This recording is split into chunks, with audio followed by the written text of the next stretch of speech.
मान्छेहरू कस्ता कस्ता हुन्छन् अथवा राम्रो नराम्रो हैन के हो औँसीमा जन्मिया मान्छेलाई चाहिँ तपाईले कसरी हेर्नुहुन्छ?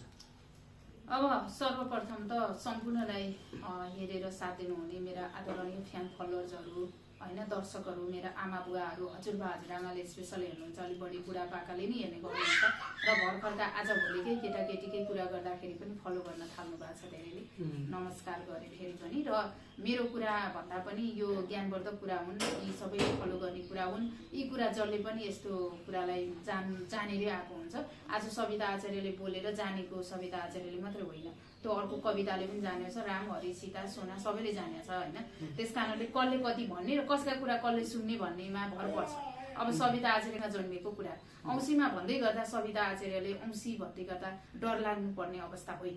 औँसी भन्न साथ कालो औँसी हुन्छ हैन, पूर्णिमा उज्यालो हुन्छ। जस्तै औँसीको रात कति अँधेरो, औँसीको रात बाहिर ननिस्किनु है, औँसीको रातमा यो नगर्नु है, त्यो नगर्नु है भन्ने कुरा त हामीले फलो गर्दै आएका हौँ, सुन्दै आएका हौँ। जस्तै अब औँसीमा जन्मेको भन्न साथ साह्रै डराउँछौँ हामी। यी हेराउन आउनेहरूलाई पनि मेरो छोरी औँसीमा, तपाईँको छोरी अलिक कडा देखियो, व्यवहार कडा रहेछ, हिँडाइ पनि त्यस्तै, बोलीचाली पनि त्यस्तै, अनुहार पनि त्यस्तै लाग्नु हुँदो रहेछ। आमा औँसीमा त जन्मिया होइन, माङ्गलिक जस्तै पनि देखियो, दोष देखियो, बिहेको अलिकति अवरोध हो, 2टा बिहा भइसक्यो भन्नुभयो, अनि औँसीमा जन्मेको भनेर भन्नुहुन्छ क्या। अनि मेरो छोरी लौ न अब के गर्ने होला, मेरो छोरो औँसीमा जन्मेको केटी पाइँदैन कि, मेरो छोरी औँसीमा जन्मेको पाइँदैन कि, बर्बादै हुने भयो, गाउँकाले कुरा काट्ने भए, पल्लो घरकाले आजसम्म बिहा भएको छैन भनेर कुरा काट्छन्, बुढी कन्या छ भन्छन्, खिसी गर्छन्, छतमा गइ नसक्नु छ भन्नुहुन्थ्यो क्या। एकजना लकडाउनमा आउनु भएको थियो एउटा आमा, मैले उहाँलाई सम्झिन्छु। औँसीमा जन्मेको मान्छे हजुर, अब यहाँ त म हेरिहाल्छु, त्यो टोटली कुरा छँदैछन्। भरिसक म भन्छु औँसीमा नपार्नु।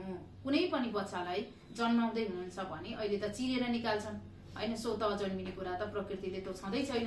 यहाँ त हस्पिटल जाने गर्भवती महिलाले 5-6 लाख त खर्च नर्मली गर्नुपर्छ। आजभोलि सिस्टम त्यस्तो आयो है, हेर्नुहोस् है।